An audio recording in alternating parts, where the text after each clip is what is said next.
What up, weebs and weeblets? I'm Zach. And I'm Sean. And welcome to Two Low Key Weebs. Today, we're going to be talking about Goodbye, Eri. It's by Tatsuki Fujimoto, who does Chainsaw Man, Fire Punch, or Look Back, if you're familiar with any of those. And you should be. Yeah, you really, you need to be if you're not. And it is just one of his masterpieces. They're all They're all beautiful. Absolutely beautiful. So we're going to give you a quick rundown of a quick... Synopsis. There we go. But you should just go read it before the synopsis. I went in blind, and I'm all the better for it. It's really just something that you see Tatsuki Fujimoto, you read it. You take a shot on it, because at the very least, it's going to be insane. Yeah, at the very least, he'll keep you on your toes. Yeah. So it follows Yuta on his 12th birthday. He gets a smartphone, and the whole manga is kind of shot through a smartphone. Most of the pages are 4 panels, like straight squares. There's none of the fun panel work that I like, but it really works. Usually I don't like set panels like this. He just makes it work. And his mom is just like, well, does it make you sad that I'm going to die? And he's Which is a wild way to start off a birthday party. I know, right? And he's like, I don't want to talk about that on my birthday. And so she asks him if she'll film her until she dies, including film her death. Which is wilder than asking about if it's going to be sad when she dies. Right? Well, and he's 12 at this point. And so the whole thing is framed as him filming it. Yep. And it shows kind of her life as it goes. And then when the time comes for him to say goodbye, his dad's like, your mom's about to pass. You need to come and film it. He runs away. And then the hospital. He's sane. Yeah, right. Because God forbid you need to cope. And then the hospital explodes. You find out that... it explodes with him walking away like a badass, like a movie. And so you find out that he's actually... It's part of the film for a talent show at his school, and then the next group that comes on and just shit talks it. And understandably, he interviews people to ask what they thought, and they all told him it's terrible, it's shit, and what's wrong with you. A teacher actually hauls him into a broom closet to yell at him. Yeah, right. And so he decides to jump off a building. When he gets to the hospital, and so when he gets to the top, he sees a girl there, Eri, who I like this touch that she's just like, oh, if you're gonna jump, do it somewhere else. And then she's like, well, can I have your money first? And then she's practical. She's like, oh, wait, you're the guy who did that movie. I loved your movie. I want you to do another movie. And then, all it took was a girl, and he's back on track. He's like, I love life. That's all it takes. And so now the rest of the movie is him, working on making the next movie. Now, synopsis over. We're going to dive into the whole manga now. Yep. So go read it, subscribe, so that way we'll remind you after you read it that you should come back when we post new videos. Exactly. Give us a thumbs up, so too. Come We'd back, love that. Watch the rest of this, like it, comment. All the things. And then do it all over again. And I'm gonna be straight up with you guys. I think I love this content, and that's why I'm talking about it. I adore this. Yeah. I adore this manga. I think it's an awesome work. As from an analysis standpoint, I'm well beyond my depth here. So, I mean, same. I'm used to analyzing books years ago in college and in high school, and it wasn't certainly someone with the mindset of Tatsuki Fujimoto. Well, I'm used to my analysis ends at this shit was cash, bro. Cash money. You have never said that in your life. I haven't. Yes, I actually have. So not in my presence, you haven't. Yeah, because I know better. But yeah, so bear with us. Give us more insight, please. I'd love to hear more people's input. So right off the bat, there is no canon. This is a story that you are kind of taking at your face value. Yeah, it's a mental choose your own adventure. It is, and it's really fun. I mean, I really like it. It's a very emotional, hard hitting manga that turns itself on its head at the end. I'm never really quite sure what's actually happening. It's a very, I feel like it's a unique take on the unreliable narrator. Yeah. And I love it. So after he meets Eri, she's just like, hey, you're gonna come with me. You're gonna watch movies. We're gonna watch movies balls every ton of day. movies. We're watching like 4 hours of movies a day, 9 hours of movies on our day off. That's what we're doing. Yes. And so that kind of sets our pace for the whole manga. I keep wanting to say film because I've read the word film so many times. Just read it. It's also a movie. I mean, Jesus Christ! It's a manga about shooting a film. So yeah, it's a manga about a movie about making a movie or something along those lines. So it's them watching a movie, and so. My thoughts on this part is, okay, first of all, I just love it. This whole manga has so many shots that are just very similar, with the only changes being just like the emotions they're feeling while they're watching maybe the movie. Head turn. A head turn, disgust, sadness, Yeah. just various things in that. But there's even scenes in it where it's like multiple pages of just a still frame with words. Yeah, sometimes not even the actual characters. Yeah, no, but it works really well, and especially in like the movie scenes because they do a good job of showing the passage of time, showing how these two are interacting with film, with each other, and I really adore it. And Fujimoto gets so much emotion out of these characters. There's one that I feel like knowing him. For every reaction they had, he had a movie they were watching. Probably. Because sounds like something he would do. I think he's a film buff, right? Like he's a big film buff. He feels like a film buff. He also, I want to say, and correct me if I'm wrong, because I didn't want to look into any of this. I want to just, I didn't want to like, I just wanted to, because it's kind of really open, so I didn't want to have others influence me too much. Because Gotcha. I didn't want to come in repeating other people's shit. I think Fight Club is one of the movies, which is funny because you almost never really know positive. what's going on in this. And I think the other is The Matrix, which also is kind of funny because like they showed clips of two movies. I think it's The Matrix and that. But First one, we're almost completely positive is Fight Club. yeah, oh yeah, I can't imagine anything else it would be. But the emotion he gets out of them is really good, and I do want one more sidebar where there's just like one. I'm gonna throw it up somewhere in here, and there's just one scene of her looking real smug, Eri looking smug, and Yuta looking like disgusted. Oh, And, yeah. like it is 100%. Like if you're our age, if you're a millennial and you're familiar with Goatse or Tub Girl or the Horrible Jar one, Or any of the horrible the jar other ones things. that shall not be named. If like that's what's happeing here. It's just like she's the the guy shitty- showing she's the shitty friend. The friend showing you the thing, and they're like, "Oh, this ain't so bad." It's like, fuck you, fuck you. But like, there is so much heart in these. What? It's not even like 10 pages of them doing this, watching the movies, getting to know each other, and then like after that, they start talking about it, and you know, Yuta's like, you know, every time the hero has a victory, you throw a low key peace sign. I don't know if you can see that, but that was might be a little too low key for the camera. So but yeah, so and then it shows her throwing a low key peace sign. She's like, oh, whatever. You every time you see boobs, you say or a nipple, yeah. you say, oh yeah. And they argue, no, I don't. Yes, I do. No, you don't. Yes, I do. Or yes, you do. No, I don't. Yes, and then like they show the next scene of him going, oh yeah, and she's like, see, and he's like, what? it's What? subconscious. He doesn't even realize he's doing it. And so they do so much of building these characters and making.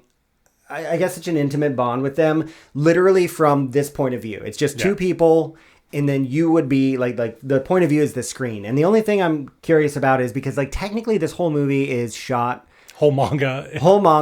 We're not correcting this anymore. It is what it is. We're talking about a manga. If That's not clear, that's that we're just going with it. So, but like. I think the whole thing is supposed to be shot through a phone, except it doesn't feel like it is in these scenes because he would have set it up like right at the TV. And that just that kind of just brings into question for me, you know, it's just the whole story is an unreliable narrator. At any point, you could just be like, if you're here, you've probably read it, I hope. And if not, well, okay. So like the whole thing could be a movie. So at any point, this could just be makings of a movie, what part of the story is real, and then kind of just going with what settles best for you, I guess. Yeah. And I just really like all of these scenes. Everything about this manga sits well with me. Even we'll talk about the end in my feelings. So yeah, after they're done watching the movies, it's time. She tells them it's time. You've watched a ton of movies. You've learned more about movies. Hit me with the script. I need a script, damn it. The script. I need pictures of Spider-Man. I want to do the slander line, but I'm just not good enough. I'll practice it. I promise. I'm not going to practice it. But So he keeps hitting her with ideas. She's like, boring, bad, shit, Cliche. garbage.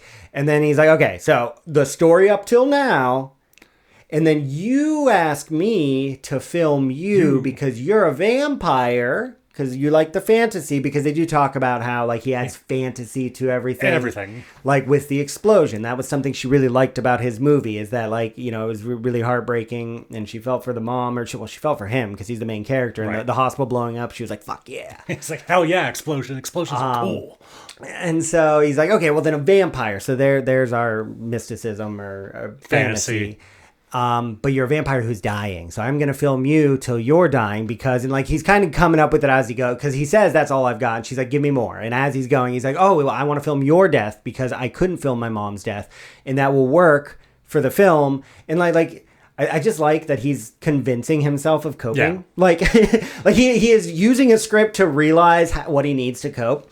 And so the vampire is dying, and that's what they're going to film. And so the next shot goes to their dad, which is, again, more sprinkling of, is any of this real? Is any of this not? So it's them all at dinner. Yep, and there's no dialogue for the first few panels. No, because he's like, I'm going to have you meet my dad. Yeah, yes. And he's going to talk your ear off, and there's just silence. Silence. And Typical again, dad. doing such a good job of telling the story with very similar pages of him just like eating quietly after them saying he's going to be really chatty. And they have this in-depth conversation about how Yuta already had a hard enough time when his first movie got shat on.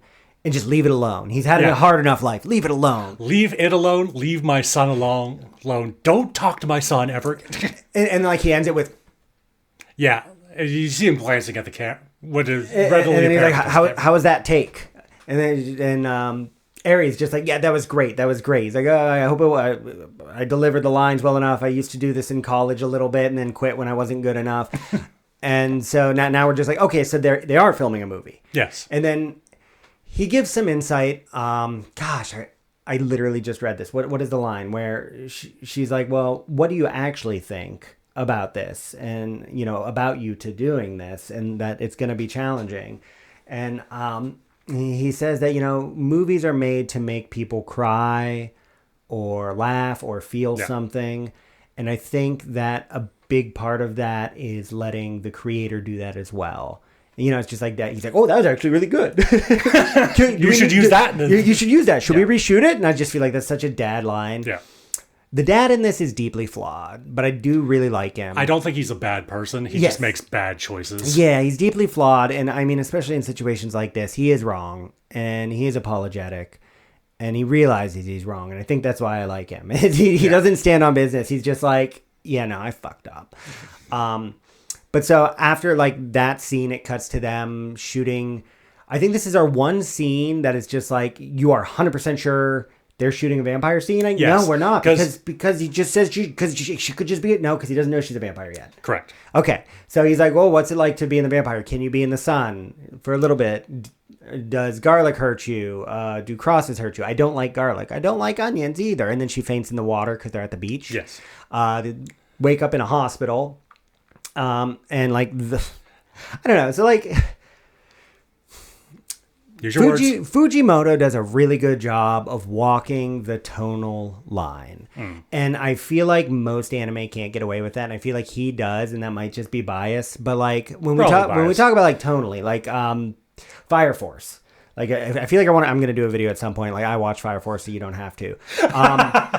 It's sincerely like there's so much of a making of a good show, but it's just they keep losing the tone, you know, and they keep trying to play laughs when you don't want to be playing laughs, and they try playing just grim things as laughs, and it just doesn't work. But here it does, because like we open with her in the hospital of her getting a video. He's like, well, I never got to film my mom, because like in the montage of him filming his mom in the beginning, like he tries filming her going to the bathroom. She's like, no. And he's like, no. Well, I never filmed my mom in the bathroom. So I filmed myself pooping for posterity. And it's good. She loves it. Like he sends it to her. She's like, that's disgusting. But she obviously thinks it's funny. And that's when they like kind of segue into what's actually going on with her. And he's like, okay, well, we can do this when you get better. And she's just like, you don't get better from this. And again, to Fujimoto's emotion in all of these panels, this whole hospital scene, there's a lot of panels and not a lot happening, and it shows the subtle shifts in every reaction she has. And it takes a while, but that makes sense because you're talking about someone with an illness, and that's it's not easy to talk about. And just with the back and forth of like how quickly she changes from being happy to you don't get better, and then the subtleties of that conversation from there. Also, just a sidebar, we probably should have guessed that she was sick from the beginning because he met her on the roof of a hospital. Who just hangs out up there? Well, and she even says, go to the other hospital if you're going to jump because they're shitty. They're rude there. Yeah, they have bad they're shittier hospital. So, like, it was there from the get-go. I mean, a lot of this is there from the start. And again, like, even with my second read-through, I'm sure I'm missing a ton. Oh, yeah. Like, it took me a minute to, like... figure out why Fight Club was the movie they're watching. Like, that has to be intentional, right? And like this whole scene, actually, this scene gets me tearing up because like when she like talked about she has talked about Yuta's mom asking him to film and said how terrible that is, and then she asks Yuta, to do like, the exact same thing. She's like, I loved what you did with your mom, and I loved how you filmed it, and that's why I wanted you to do this. And can you do this? He's like, what the fuck? Who would ask that? And then like, so they cut to his dad. The next scene, and it's him talking to his dad, and his dad's like, since you weren't there, I filmed your mother. Oh my God, this fucking... There's so many twists and turns in this. It really is just emotional and gut-wrenching. The full panel coming up. Oh God, it's so savage. I don't think it's as bad as the Takapi scene where the dad's like, who are you? But it's no. It's pretty rough. Because the kid was present in Takapi. The kid was not present for this. So the dad filmed the mom's death and says, like he's filming her and he's like, Yuta couldn't make it. And then this is one of the few, like there's maybe 10 full page spreads. And it's of the mom just like dead eye staring into the camera saying, useless till the end, or worthless till the end about him because he didn't film her right. Basically just calling, her son worthless for not wanting to film her as she dies. And so then we get like the real mashup of what happened, because in the original one, it shows her being a loving and caring mom. And in this one, it's just her shitting on him. Being overly critical. Because she was a producer and he needs to be producing to that quality, and just like being really shitty to him. And then the dad ends this. And again, this scene just hits so hard because like the dad sincerely apologizes for putting it. Yeah. He's like, I turned a blind eye. I thought it was okay. And I shouldn't have done that. And I'm sorry. Thanks a lot, Dad. Right. And then but then Dad's like, thank you, because she was putting me down a lot. Things were hard, but this is the way I want to remember her. And there's a beauty in that, and there's a beauty in the way that he did that, and that's what Eri wants as well. Yeah. And it's, don't know if there's a deeper meaning in this, again, in Beyond My Depth, but like the dad then kind of convinces Yuta to do it for Eri. Yeah. After apologizing, he says, "Is just dad being shitty, or is his?" I mean, I think his dad just giving genuine advice, but like he's like, yeah, you should. He said maybe Yuta, maybe Eri saw that and wants to be remembered in this way because or something. What's nice about having a video, and they repeat this a few times, you have video so you can remember me moving, you can remember me as I was alive. Yeah. And the whole thing's a lot about memory and just failures to cope. Again, Fujimoto, I don't think knows how to cope, or he just copes through writing manga that don't have coping. Man, if he has a therapist, I would love to be a fly on the wall for those sessions. But I can't imagine he does have a therapist based on everything. Who needs a therapist when you can eat your goldfish, right? That's not a rumor, is it? That's like a for real thing. I think it's a real thing. We're gonna say probably. But so he goes to Eri and he says, okay, hold on, let me get the line right. You want? What? No. Can I film your every move from this point on? Yeah, so he goes in and he approaches her, sits next to her while she's watching a movie, and again with like walking the comedy line and making it work is he's like, can I film you from I just read this from last this point? And he's like, what do you want? She says thank you, and it's sweet. It's very sincere. Like, what's with this video? And he's like, what's with this video? She's like, it's you pooping in the field. Yeah, it's a video of him crapping on a field that she's watching. Ew. It's a great scene. So then we get like kind of a montage of their relationship moving forward. Yeah, they're out venturing, doing things. And Kind then of feels her progression into sickness. Yeah, you eventually see her In a wheelchair with a beanie on, and it's her progression into illness. And then this is like the still frame scene I was talking about, where they just show, it's just text with an IV, and then kind of talking about the relationship. Did you film us kissing? Should I put it in the movie? Yes. Should I put it in the movie? Should we kiss some more just to have it? Yeah, just to be sure for posterity, like the pooping videos. And that is all just the same background of for the like IV 4 or with 5 text. pages. Yeah, and it works. It works really well because it gives them their intimacy. Yeah, it's a very private moment, but you still get to. But you still get to be there, and I really felt it. I really loved that, and it's weird to just love something that much that is just literally. It could have been blank. I didn't care. I mean, it did matter because you need to know the setting, obviously. But the fact that it was unchanging, I thought really like added to the scene. I really, really loved it. And so the final thing he asks her is, well, what kind of movie do you want to be in? She's like, I told you from the start, because I'm bad. We're bad at the time frame here. She says when he first starts to make a movie, don't you want to make a movie that'll make them bawl their eyes out so you can show them what for, or something along those lines. And she says, it says, what kind of movie do you want to be in? And then it shows him screening the movie. It's the following year, and he's screening the movie for the school. And it's her on screen saying, a movie that will make them bawl their eyes out. And I get a little choked up. I thought it was really cool. Yeah. And then very sweet. Everyone's bawling. Yes. And because everyone's bawling and she got a win. Throws up the low-key victory. He throws up the low-key victory. And is it a whole page spread? Yeah. I think it is. It's one of the few full page spread. Like, when there's a spread, it fucking matters. And it's something very important to the story. That peace sign, I don't even know if it matters that it's there, but it hits me every time. Like I get choked up. I just think it's really cute, and I like it. And it's like sad. The hero's victory, but I did this for you. Yeah.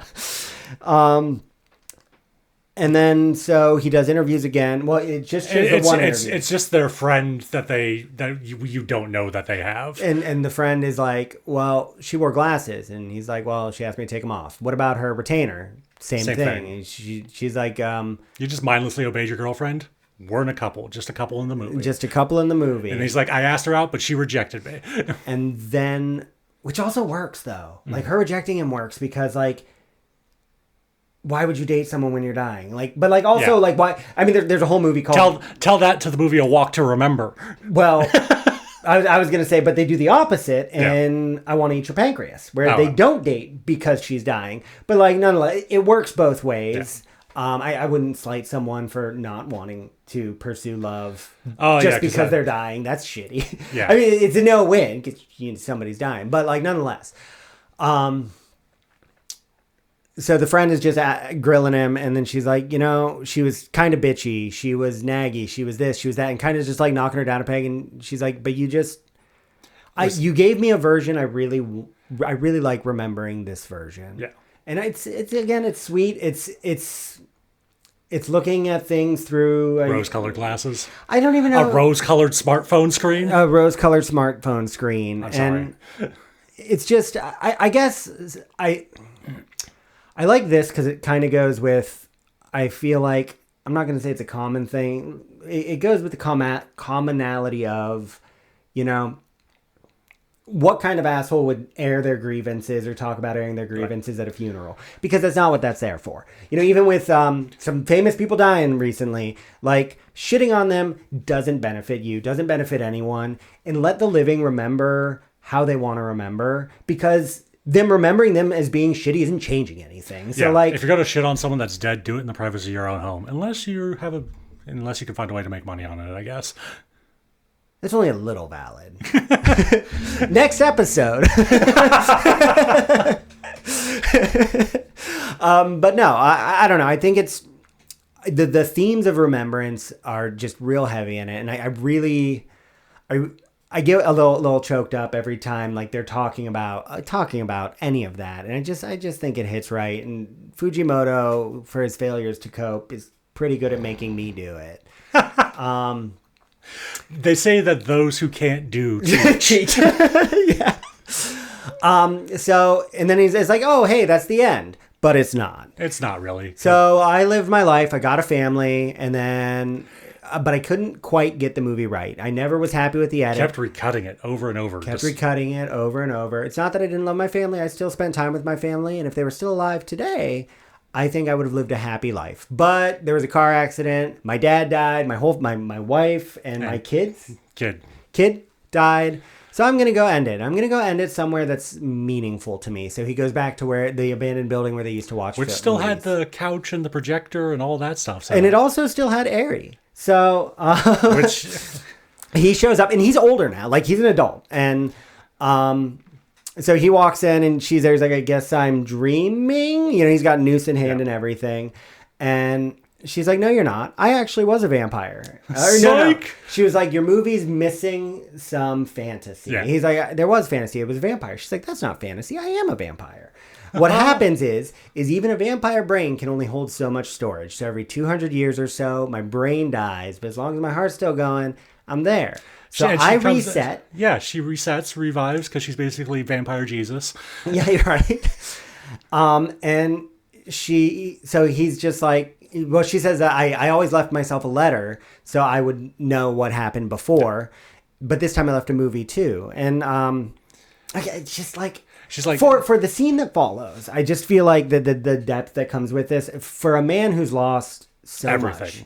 He filmed his mom dying. He's filmed his girlfriend or close friend dying. Mm-hmm. He's lost his family, lost his dad, lost his wife, lost his child. A man who has lost everything. And he's just like, won't you be lonely? You're going to see everyone around you pass. And she's like, I will be. I think the last me was, but I think this movie will make that easier. Because she gets to see him him and herself over. And that again goes with just kind of being able to remember people and being able to relive things through film and just how great that can be. Yeah. And she's like, and then he goes to say something else. She's like, I don't like it when people talk in the movies. Watch or get out. And he's like, all right, goodbye. Closes the door. And then as he's walking out, says he never sees her again. And as he's walking out, I swear to God, like, when I was first reading, I'm like, no, they're not doing it. No. And then he walks out of the building and it explodes. Yes. And then it says the end. And that is a 2-page spread. It's badass. One day I want that 2-page spread on my wall because I feel like that'd be so sweet. But that flips the whole narrative on its head because even as you're reading it, you're processing the vampire thing. Like, okay, what's going on here? Everything's been kind of shaky, but then they turn everything on your head. And it's like this whole fucking thing was a movie, or was this whole thing a movie? And that's kind of like where it's so fun to talk about. Yeah, because like adult Yuta could just be his dad who's shaved and they probably threw some makeup on, or like so like they could have filmed his dad and that could be part of the movie. The vampire thing could be something he shot beforehand. Maybe she really is a vampire and he did that cut afterwards. This is Fujimoto. This could be... and that's just it. There is no canon to it, and it's just kind of... Or he could be hallucinating. Or he could be dead. Yeah. He was grabbing that news, so it's kind of a take it as you will. For me... My personal perspective is that Eri was a vampire. He did leave, and then the building just happened to blow up anyways. I actually... I love that. I keep kind of jumping back and forth on it. Like, I think for me, it's just everything bad did happen. And then I think he just, after trying to off himself, he decided not to because he found the right way to end the film. Yeah. And the vampire stuff, I'm just going to go with that's some B-roll they already had. Yeah. I mean, this entire thing... This entire manga is him sprinkling fantasy into his life, so which is what he does with everything. Like he does that in Look Back. Look Back is actually I really struggle with my favorite Fujimoto work because they're all so good. But like Look Back is I cannot. First time I watched that movie, it is an hour long. Okay, I wept for 30 minutes. I still have not watched it because It is so good, and it does this same thing where there's that air of fantasy of is it real? Is this real? Is this not? And it's just. It just makes the impact even harder. This one's emotional. Watch Look Back if you guys want us to talk about Look Back. Or read Look Back. Porque no los dos. Yes, that one. Let us know what you think. Let us know what you thought of Goodbye Eri. Let us know. Please let us know that we're out of our depth. Comment, subscribe, all the stuff. Yeah. And until next time, let's keep it low-key, weeks. What?